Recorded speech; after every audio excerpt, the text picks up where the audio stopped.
I'm scuffing up this bumper real quick, just so it'll stick wherever the clear coat is. Not worried about it too much. If it peels, well, I'll just spray it again, won't I?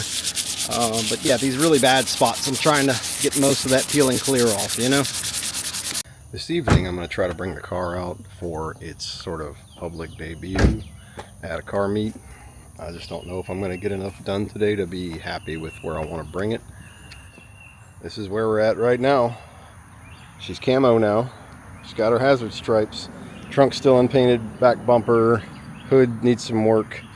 A bunch of other stuff. So let me get started. As I mentioned in a previous video, this car smells bad. And by bad, I mean like rancid ass mixed with Mardi Gras dumpster. Like, it's bad. So I'm going to try using the Bissell on some of the upholstery. Let's see what happens.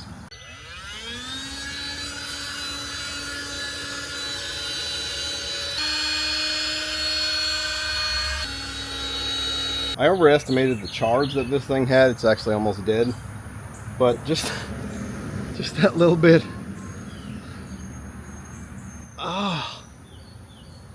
You might be asking yourself, Mike, do you wash these panels before you paint them?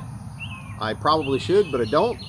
What I do is I wipe them down with a dirty cloth, because that's basically the same thing.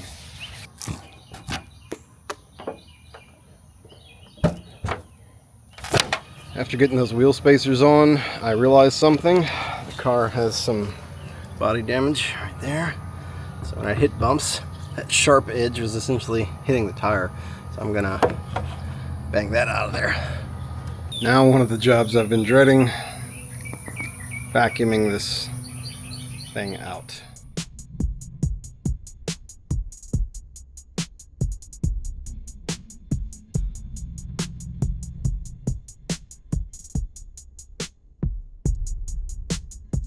Okay, well, it's actually been a few days. It's been hot and I didn't want to mess with it. So today, I've just got a bunch of stuff I'm going to do. Unfortunately, I'm under trees, and the trees have basically shit all over my car. So I brought a wet paper towel so I can do some decal stuff, okay? This one is going to be real fun. Let me get it wiped down and I'll show you. Alright, I took the mask off. That ought to be fun in traffic. I should mention that I have a vinyl cutter. So this is the first one. This little light of mine, I'm gonna let it shine. And just to piss off the Corvette guys at meets, more unique than your Corvette. Sorry guys, they built 1.75 million Corvettes. I have built one Altima-Geddon. Paint job's just about done. Putting the taillights back on. Of course I lost the nuts that go to that. They're like gold, so I don't know how I misplaced them. I would have put them in the car, I think, but again, I have ADHD. So for now, zip ties. I'm going to show you a little trick here, okay? So these little fellows right here, this is where I put it, okay? If you ever have to temporarily use a zip tie to hold something on where there's a stud and no nut, okay, so you do it as tight as you can and then crank it a little bit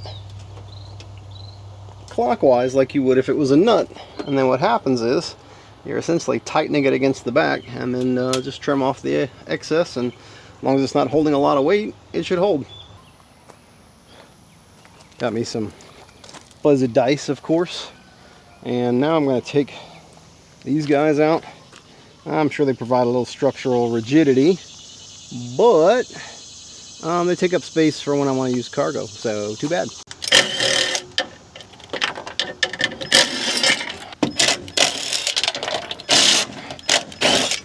I decided to cut this other bar out of there. I just want to expose a lot of the bumper meat, so go ahead and do that real quick.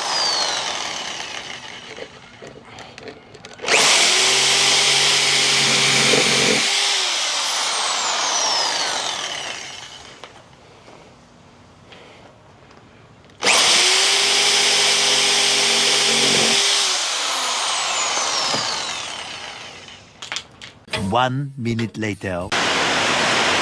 I'm under the cover now because guess what? You'll never guess.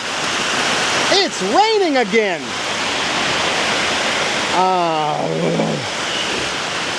All right, so I got my drill because I'm about to poke some holes in this hood for some ditch lights.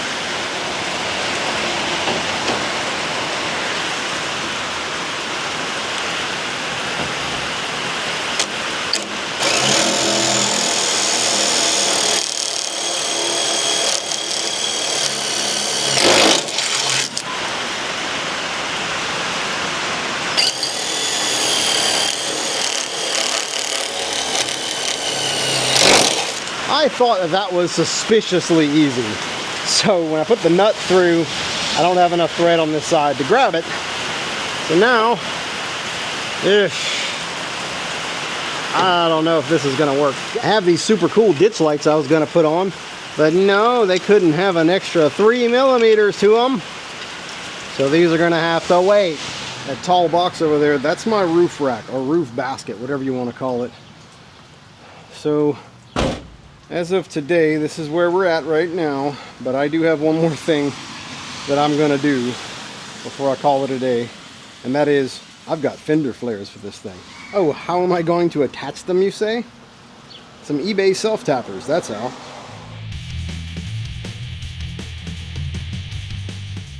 So despite the rain, I did manage to get some stuff done today. I got the front bumper hacked. I got my grill back on. I managed to install some fender flares. I put my fuzzy dice in there. I did my decals, put my tail lights back on, and did that. I do have a steering wheel coming. The adapter came today, but not the steering wheel. I'm hoping to have it by Wednesday, so the next video should have it. And I'm going to be redoing some interior trim, some upholstery in there pretty soon. What else do I have coming? I'm going to do some ditch lights on this thing. So here and over there, there's going to be some ditch lights. And on top, a roof basket, which I don't need rails. I'm just going to bolt it straight to the roof. It actually came in today, but I'm hot and I'm tired. I'm ready to go in and take a shower, so I'm not going to mess with that today. I'm just going to put the basket together in the house. So yeah, I've got a steering wheel coming. I am going to get under there and chop the resonator off because I want to make this thing loud. And the plan, if I can get this thing to turn around, is I want to put a side pipe coming out about between the front and rear doors. I want this thing to be loud, okay? And let's see, what else? Somewhere up here, I'm going to put a NACA duct to vent some air in toward the intake because I want my intake nice and loud too. So I am going to go take a shower, and later I'm going to try to edit and put this video up, and I'm going to work on my basket. Maybe tomorrow I'll do a little bit more, but I'm hoping that by the end of this next week we will have another video and we'll have a custom steering wheel and all kinds of other stuff. So I'll see you guys next time.